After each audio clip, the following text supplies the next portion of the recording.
Well, Emma Hart, you were a BDSM submissive before it was trendy.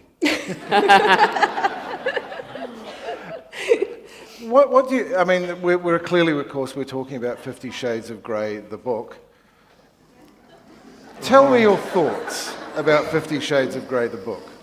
50 Shades of Grey is a romance novel written by someone who, and I mean, you don't have to read the book to work this out. You can just read interviews with her, knows absolutely nothing about BDSM.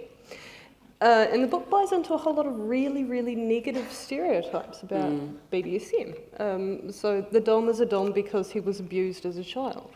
In the end, spoiler alert,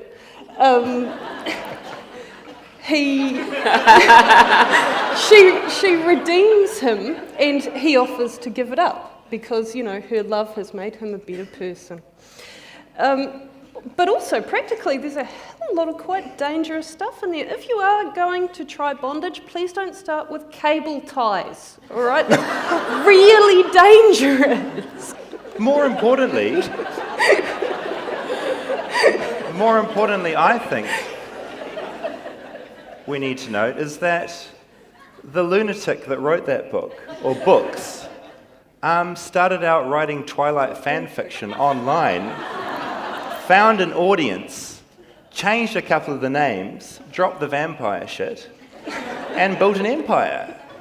It's Twilight that did it. The great thing is that for us at Device is that 50 Shades has opened the door for a lot of people somehow, which, you know, says a lot about society. All of the bondage pages on your website, I noticed. You know, I think that people often need a phenomenon like that is part of popular and accepted as part of popular culture to actually give themselves permission to look at those things, those desires, those fantasies within themselves. Actually to say, I am thinking about this turns me on, this, you know, I feel sexual desire in relation to this. And what does that actually mean? What does that mean for me? What does that mean for me as an individual? What does that mean for my choices in terms of my sexuality, my communication with my partner? What does that mean in terms of responsibility? And, you know, we're giving people really clear and comprehensive information about how to have safe and consensual, insane BDSM.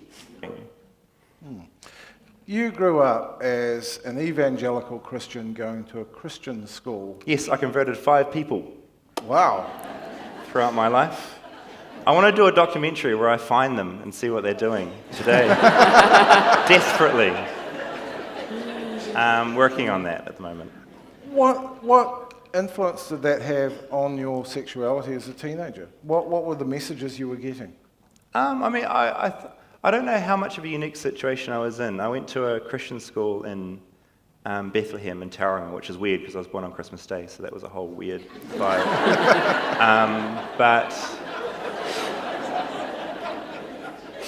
I guess, I think in general I was probably quite stunted because, I mean, we had no sex ed. Our sex ed was, I distinctively remember, it was an hour class. We were just showing slides, not PowerPoint or anything flash like that, but OHP type material of just venereal diseases. And, you know, that was scary stuff, and I just believed it and thought, you know, sex is some pretty scary stuff happens if you don't get married and have sex then. So I think I was stunted, but I was a weird case because I was sort of happily stunted. It didn't really cause me any angst.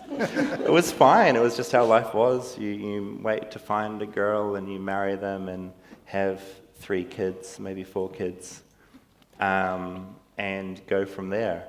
And I look back on it now, and it's weird to look back because we had one kid who was always teased because he was gay at our school, and he committed suicide when I was 16 probably. And I remember being at that school at that time and not really giving it a second thought. I was sad that this guy had died, and I knew him. You know, when it's at school, people that are not in your age, you don't really know them very well. It's divided like that. But I knew him, and he was hilarious. He gave an amazing speech one year that almost won because he was incredibly talented. But he committed suicide, and it was because people taunted him endlessly, day in, day out. But what really disturbs me about that time is that I didn't realize at the time that that was a big deal. I didn't, in the mindset I was in, he was different, and the fact people teased him, there was kind of, it didn't seem that bizarre to me. Do you know what I mean? And I look back on it now, and it was absolutely terrible, and I cannot think of anything worse. And that's kind of the environment it was in. If you were in the zone that you, with that particular breed of Christian, and you thought of sex anywhere out of marriage between a man and a woman, that was just bad, and they deserved whatever happened to them. And that wasn't, I was a nice kid, like I wasn't an asshole, but that was the way my brain worked at the time. I think for a lot of teenagers, not a lot has changed, you know, in relation to acceptance and celebration of difference, and that, you know, there's a lot that we as a society do need to do to support our young people, however they define their sexuality, and also just in terms of becoming sexual beings, and even just learning about sex. And one of the things that we find at Device is that we come across a lot of people of all ages who have learnt about sex through watching porn, and they haven't watched porn within the context of it being staged sex. They have watched porn within the context of believing it to be real, and believing that when they have a sexual relationship with somebody else, that is what they are aspiring to. This is what you should do.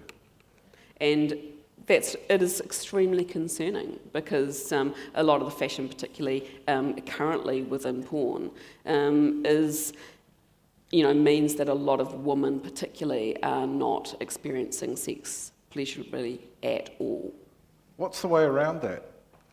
Well, I think that we need to give our young people information about sex, clear and concise information about sex, and not be fearful that empowering teenagers with sexual information and the ability to communicate and have clear and open dialogue about sex, that it's not actually going to mean that they have a huge amount more sex, that they are put in, you know, dangerous situations, or be open, you know, for predatory behaviour and you know, and that type of thing. I was looking today at the book Down Under the Plum Trees, which I was lent this morning, which... Show of hands, this will be older audience members. Published in 1972.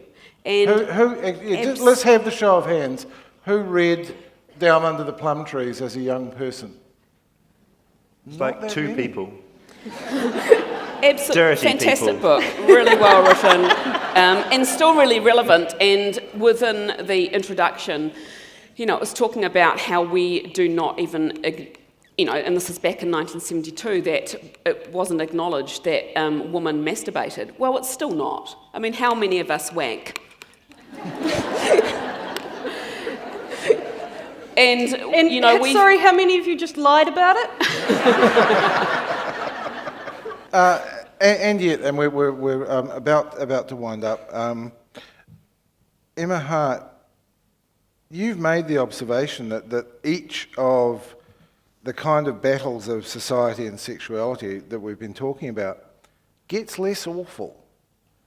Civil unions wasn't nearly as nasty as homosexual law reform. And same-sex marriage is looking like a breeze compared to either of them. What should we take from that? Well, I think you know that one of the biggest indicators, demographic indicators, with support for marriage equality is age. So, you know, for a start, a lot of those people who are virulently opposed to homosexual law reform, and I don't want to make this too pointed, are dead now. But also each change lays the groundwork for the next. And I mean, I've talked to people in their 20s who are, you know, not stupid and not unpolitically aware, but who already thought that we had gay marriage.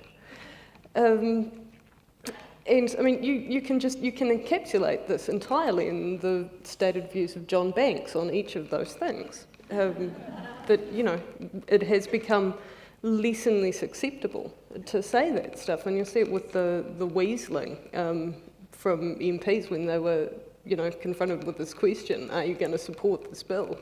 That the ones who weren't didn't want to say so. And I think that indicates quite a major social change over those 20, 30 years. Well, so I guess we can say that, as has been said in another context, it gets better, and I think that's a nice note to end on. So thank you to Emma Hart, David Farrier and Emma Lyon. Please give them a round of applause.